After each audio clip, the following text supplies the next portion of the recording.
No episódio anterior, a gente conheceu os federalistas e Tocqueville, pensadores que acreditavam, cada um à sua maneira, que a democracia podia ser projetada, cultivada, protegida de si mesma.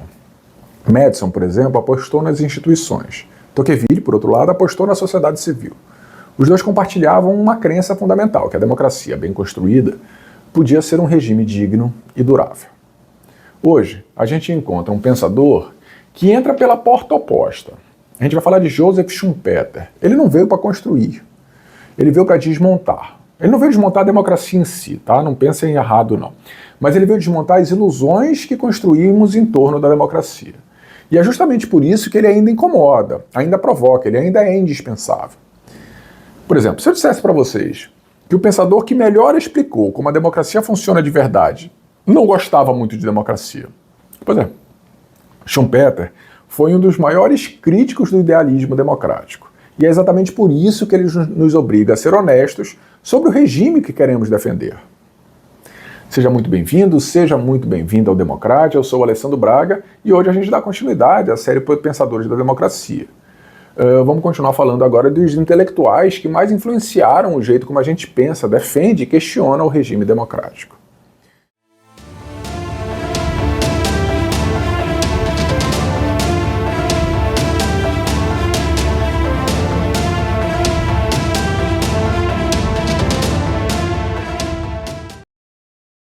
A escolha de trazer Schumpeter, neste primeiro momento, não é à toa. Depois da grandiosidade dos fundadores americanos, da aguidade de Tocqueville, precisamos de alguém que nos obrigue a encarar a democracia real. Não a democracia dos discursos, mas a democracia dos gabinetes, das negociações, das campanhas, dos financiamentos. Primeiro vamos saber quem foi Schumpeter. Ele nasceu em 1883, na antiga Áustria-Hungria, e morreu em 1950, nos Estados Unidos. Ele morreu na véspera de um discurso que seria o seu último. Ele era economista de formação, ele viveu uma vida de paradoxos.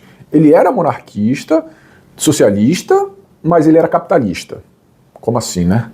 Ele era um monarquista de coração, um socialista de análise e um capitalista na prática. Porque ele chegou a administrar um banco austríaco que faliu, e faliu espetacularmente. Ele ficou famoso pela teoria da destruição criativa, que era a ideia de que o capitalismo avança destruindo o que existe para criar o que vem a seguir. Empresas, indústrias, tecnologias, tudo é provisório. A inovação é simultaneamente vida e morte. Mas há um segundo Schumpeter que quase ninguém menciona fora da academia, que é o teórico político. Em 1942, em plena Segunda Guerra Mundial, ele publica um livro chamado Capitalismo, Socialismo e Democracia. Um livro sobre a trajetória histórica do capitalismo, sobre a possibilidade do socialismo e, no meio de tudo isso, uma crítica que ficou mais famosa do que o resto. A crítica à teoria clássica da democracia. O contexto aqui importa, tá, gente? Schumpeter escrevia num momento em que a democracia liberal estava sob ameaça existencial. O fascismo na Itália e na Alemanha, o stalinismo na União Soviética, guerra na Europa. Num momento assim, a tentação era glorificar a democracia, construir narrativas heróicas sobre o regime que resistia ao totalitarismo. Mas Schumpeter fez o contrário, fez o oposto. Ele disse assim: antes de defender a democracia, precisamos de entender o que ela realmente é. E o que ela realmente é não corresponde ao que costumamos dizer que ela é. Mas o que ele critica? Ele critica a teoria clássica.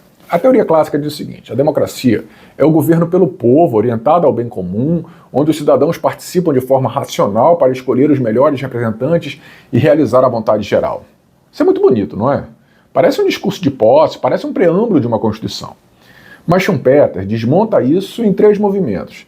E cada um deles é de precisão cirúrgica. Primeiramente, ele fala o seguinte: bem comum não existe. Não existe como algo objetivamente identificável. As pessoas têm valores diferentes, prioridades diferentes, visões de mundo que não se encaixam numa resposta única. O que é bom para um, ou seja, por exemplo, para quem produz, é frequentemente ruim para quem consome.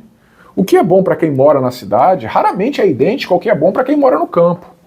Não há uma resposta correta esperando para ser descoberta. O que há são interesses conflitantes esperando para ser negociados. Portanto, a ideia de um bem comum que todos pudessem reconhecer como tal é, para Schumpeter, uma fantasia filosófica. Ela é útil para discursos, mas inútil para análise política séria. Segunda ideia é que a vontade geral também não existe. Pelo menos não da forma que a teoria clássica imagina. As preferências dos cidadãos não são informações autônomas da razão.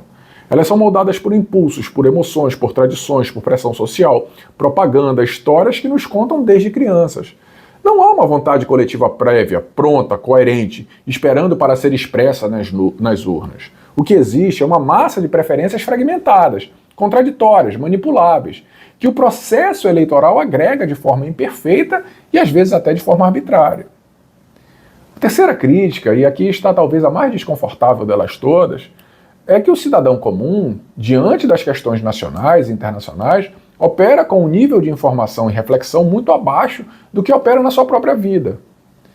Schumpeter descreve o que chama de um cidadão típico como o comerciante que toma decisões brilhantes nos negócios, que pesquisa preços, que calcula riscos, que negocia com fornecedores. Mas esse mesmo homem, quando ele vira eleitor, ele regride para um nível de pensamento que corresponde ao de um adolescente.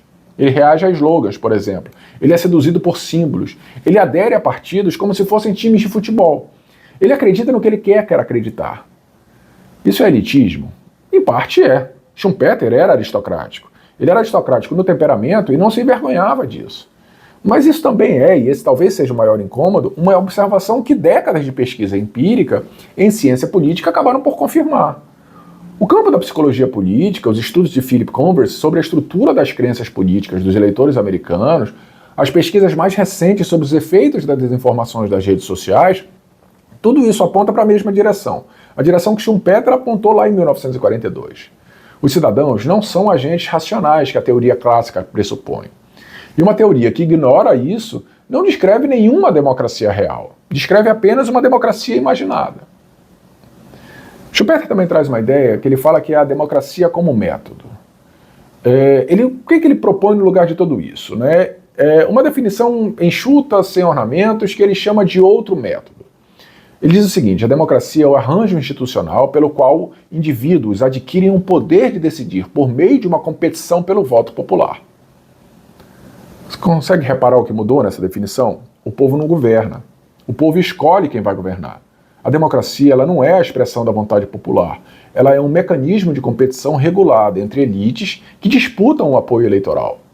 E a função principal das eleições não é realizar a vontade do povo, é produzir um governo legítimo e garantir que ele possa ter trocado sem violência.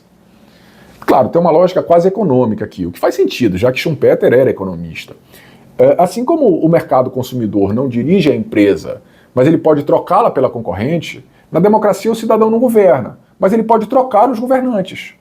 A competição aqui ela funciona como um mecanismo de responsabilização, de accountability. Os políticos que querem permanecer no poder precisam oferecer algo que o eleitorado aceite, ou que ao menos tolere. Não é o governo do povo, mas é um governo que, para sobreviver, precisa prestar atenção ao povo. Há uma radicalidade nessa definição que muitos leitores não percebem à primeira leitura. Schumpeter está dizendo que a participação popular ela é instrumental, ela não é constitutiva.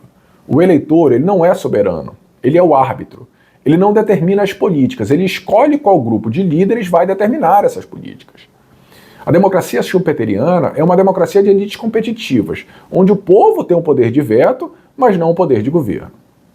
Para que esse modelo funcione, Schumpeter estabelece algumas condições. Primeiro, os políticos precisam ser um grupo suficientemente qualificado. Eles não precisam ser necessariamente virtuosos, mas eles precisam ser competentes. Precisa haver um funcionalismo público profissional e independente, capaz de implementar políticas sem se dobrar a cada mudança de governo. E aqui está uma condição que sou estranha, vinda de um teórico democrático: os eleitores precisam aceitar que entre eleições o controle pertence aos eleitos. Reclamar, mas não intervir. Criticar, mas não obstruir. A democracia schumpeteriana pressupõe, paradoxalmente, uma certa deferência popular. Bom, mas o que fica e o que falta nessa teoria de Schumpeter? O legado dele é enorme e não pode ser subestimado. Ele libertou a teoria democrática do romantismo. Ele jogou o romantismo fora. Ele abriu espaço para perguntas sérias sobre como a democracia realmente funciona. Não como ela deveria funcionar numa república de filósofos, mas como funciona numa república de gente comum, com interesses mesquinhos, com atenção limitada, com preferências moldadas por quem tem o poder de conformá-las. A influência direta é enorme. Robert Dahl, que a gente vai falar no próximo episódio dessa série, ele parte de Schumpeter para construir sua teoria de poliarquia. Sem a crítica schumpeteriana, por exemplo, Dahl não existiria provavelmente como um pensador. Samuel Huntington, no livro A Terceira Onda, usa uma definição explicitamente schumpeteriana de democracia para mapear os processos de democratização no século XX. Um regime ele é democrático se as principais lideranças são escolhidas por eleições competitivas. Adam Tchaikovsky, em seus trabalhos sobre a relação entre capitalismo e democracia, dialoga diretamente com o problema que Schumpeter formulou. Toda a ciência política comparada do século XX passa por Schumpeter. Não dá para pensar democracia empiricamente sem passar por ele. Mas os limites do pensamento dele são igualmente sérios, e seria desonesto não enfrentá-los. Uma democracia reduzida a um procedimento eleitoral pode acomodar muita coisa que não queremos. Pode acomodar a exclusão sistemática das minorias, desde que essa exclusão seja democraticamente ratificada pela maioria. A segregação racial, por exemplo, nos Estados Unidos, sobreviveu por décadas num sistema que realizava eleições competitivas. Eleições, mas, por outro lado, das quais os negros eram simplesmente excluídos. A democracia formal, portanto, existia. A democracia substantiva, não. Para acomodar a corrupção estrutural, desde que os partidos corruptos continuem alternando no poder e a competição eleitoral continue funcionando. Pode acomodar a deterioração progressiva das liberdades civis, entre uma eleição e outra. Se o único critério é houve eleição competitiva, muitos regimes que deveríamos chamar de autoritários passam nesse teste. A Hungria de Orbán, por exemplo, realiza eleições. A Turquia de Erdogan também realiza eleições. A Venezuela de Maduro também realizava eleições. O critério schumpeteriano, por si só, não distingue adequadamente entre democracias e autoritarismo competitivos. É por isso que o debate depois de Schumpeter foi, em grande parte, uma tentativa de salvar o realismo dele enquanto recuperava dimensões substantivas que ele havia descartado. Precisamos das lentes do Schumpeter para ver a democracia como ela é, mas também precisamos de outras lentes para dizer o que ela deveria ser. E é por isso que eu vou trazer outros pensadores aqui. Finalizando, Schumpeter nos ensina algo desconfortável e necessário. Ele nos ensina que defender a democracia exige conhecê-la, sem romantismo. Não a democracia dos preâmbulos constitucionais, não a democracia dos discursos de posse, mas a democracia dos gabinetes, das negociações, das campanhas, dos financiamentos, das coligações improváveis, das barganhas que nunca aparecem nos noticiários. Essa democracia, a democracia real, com todos os seus limites, com toda a sua banalidade, com toda a sua distância do ideal que ela proclama. Só conhecendo essa democracia real é que a gente consegue trabalhar para que ela seja também uma democracia mais justa. Quem defende a democracia com ilusões, defende a democracia mal. Abandona essa democracia quando as ilusões se desfazem. Quem defende a democracia com lucidez é capaz de defender o que realmente oferece a democracia, que é um mecanismo de troca pacífica de poder. Ele é imperfeito, mas ele é precioso, e que a história mostrou ser difícil de construir e fácil de perder. No próximo episódio dessa série, Robert Dahl, o cientista político que pegou o realismo de Schumpeter e perguntou: tudo bem, a democracia não é o governo do povo, mas como a gente garante que ela funcione para todo mundo? Dahl vai nos apresentar o conceito de poliarquia e vai mostrar que entre a democracia ideal e os regimes reais existe um espectro que precisamos aprender a ler com precisão.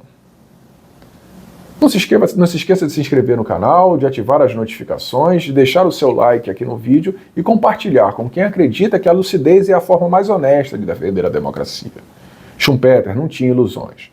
E foi justamente por isso que ele enxergou a democracia com mais clareza do que quase todos os outros seus contemporâneos. Até o próximo episódio. Tchau.